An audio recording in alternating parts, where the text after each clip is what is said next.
James W. Nelson here.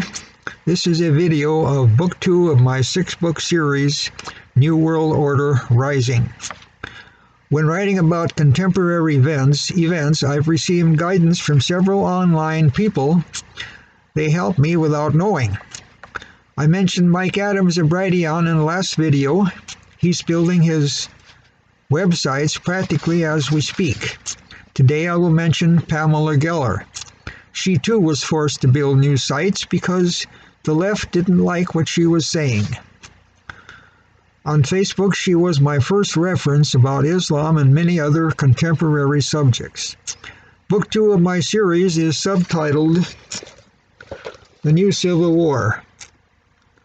This suggests what Jocelyn's early life was like with the Illuminati. Think about that new civil war for a second or two. When, if the shit hits the fan, you will have to leave whatever you were doing, pack up your family, and try to make it to wherever there's safety. At the end of Book 1, this 7-year-old Jocelyn is introduced. She will become a major point-of-view character. The young child immediately imprints on both Carter, the main point-of-view character,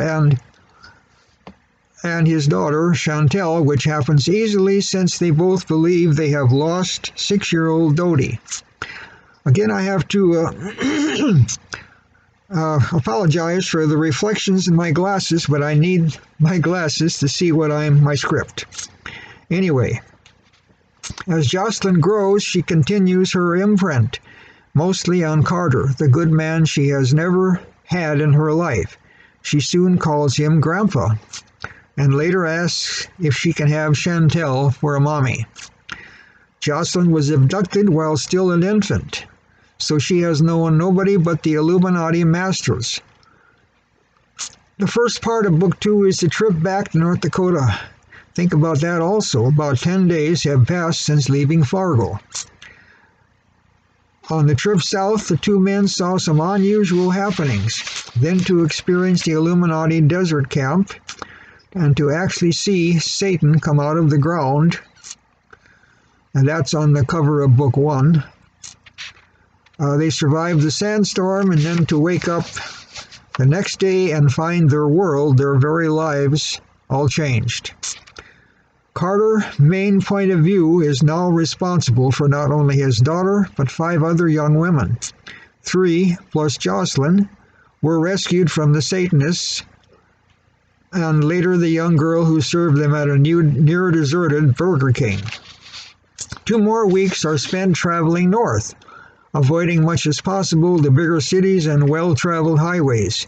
Everywhere they see the large cops dressed in black with dark face shields. They get stopped only twice, and luckily are able to find food and water for themselves and fuel for their pickup truck. Leaving the last town before Nebraska, where they're hoping to find some relief, they almost lose Jocelyn.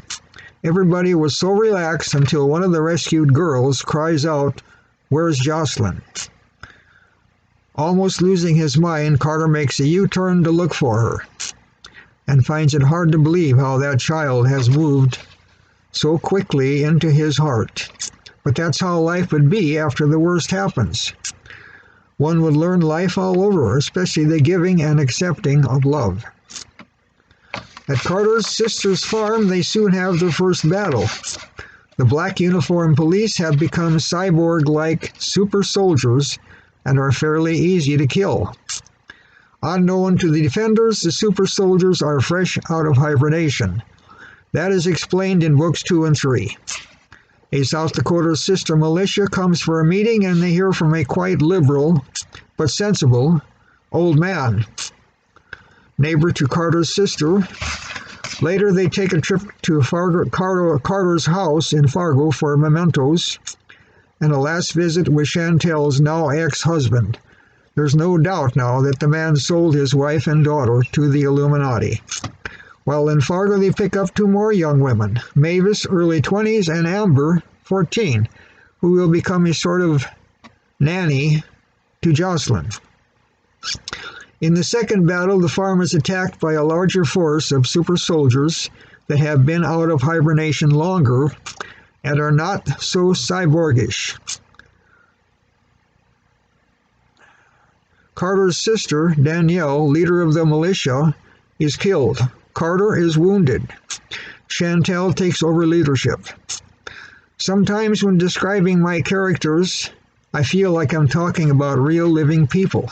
And it's true, my characters become very real to me. And when one is killed, it affects me. My late dad used to read everything I wrote. While reading my very first novel, The Bellwether, not smiling, he asks, "Why did you kill Jocelyn?" No, Jacqueline, sorry. He must have liked her and I had no good answer for him.